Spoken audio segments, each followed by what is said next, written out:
এই হচ্ছে AGT live 24/7।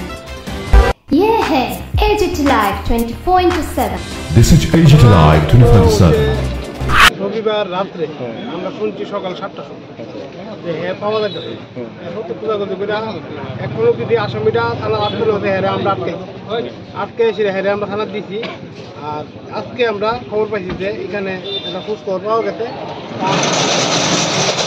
আসার পরও দেখলাম এখানে ডিপ্রিজ হচ্ছে পার্সেন্ট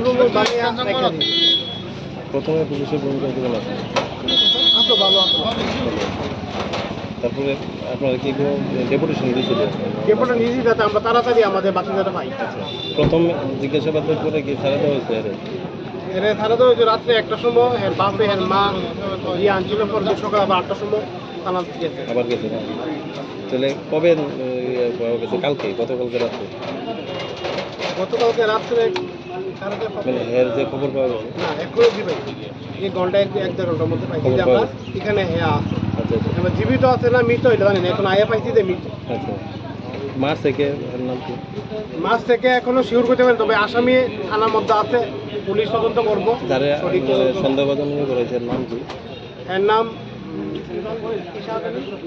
দীপকর সাহা। মেইন বাড়ি কোন জায়গায়? এর মেন বাড়ি গন্ডাচড়ই, আর এর থাকতো এর কাকিমণির বাড়ি বলকুমারি যুগেন্দ্রনগর।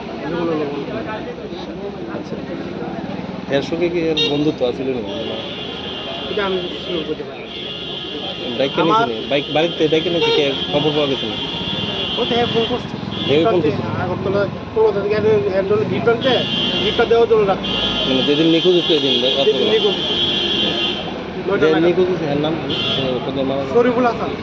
আচ্ছা, শরীফুল হাসান। বয়সটা 21-22। ইন্দ্রনগর কোন জায়গায়? কালীবাড়ি এর পাশে।